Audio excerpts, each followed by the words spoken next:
ಎಲ್ಲರಿಗೂ ನಮಸ್ಕಾರಗಳು. ಕಲಿಕಾ ವೃಕ್ಷ ಚಾನೆಲ್ಗೆ ಸ್ವಾಗತ. ಈ ವಿಡಿಯೋ ನೋಡ್ತಿರುವ ತಮ್ಮೆಲ್ಲರಿಗೂ ಧನ್ಯವಾದಗಳು.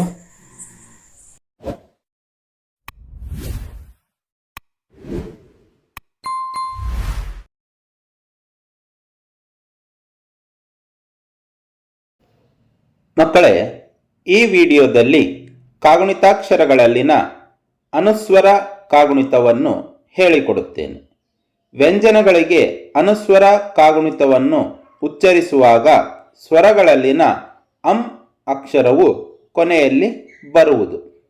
ಇಲ್ಲಿ ಕಾಣುವ ಚಾರ್ಟ್ನಲ್ಲಿ ವ್ಯಂಜನಗಳಿಗೆ ಅನುಸ್ವರ ಕಾಗುಣಿತವನ್ನು ಬರೆಯುವ ವಿಧಾನ ನೀವು ನೋಡಬಹುದು. ಖ ಒಂದು ಸೊನ್ನೆ ಖಂ, ಖ ಒಂದು ಸೊನ್ನೆ ಖಂ, ಗ ಒಂದು ಸೊನ್ನೆ ಗಂ, ಘ ಒಂದು ಸೊನ್ನೆ ಘಂ, ಚ ಒಂದು ಸೊನ್ನೆ ಚಂ, ಚ ಒಂದು ಸೊನ್ನೆ ಛಂ, ಚ ಒಂದು ಸೊನ್ನೆ ಜಂ, ಜ ಒಂದು ಸೊನ್ನೆ ಝಂ, ಟ ಒಂದು ಸೊನ್ನೆ ಠಂ, ಟ ಒಂದು ಸೊನ್ನೆ ಠಂ, ಡ ಒಂದು ಸೊನ್ನೆ ಢಂ, ಡ ಒಂದು ಸೊನ್ನೆ ಢಂ, ನ ಒಂದು ಸೊನ್ನೆ ಣಂ,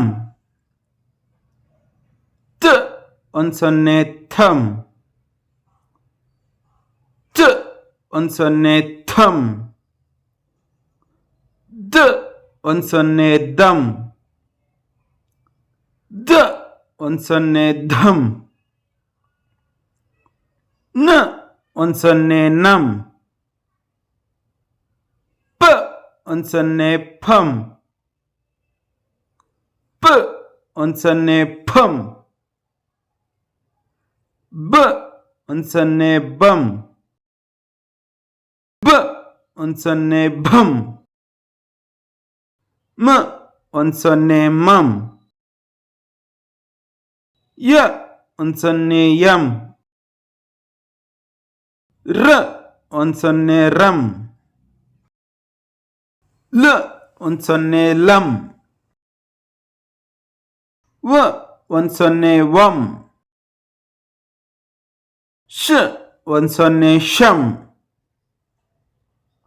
ಸ ಒಂದು ಸೊನ್ನೆ ಶಂ, ಸ ಒಂದು ಸೊನ್ನೆ ಸಂ, ಹ ಒಂದು ಸೊನ್ನೆ ಹಂ, ಳ ಒಂದು ಸೊನ್ನೆ ಳಂ.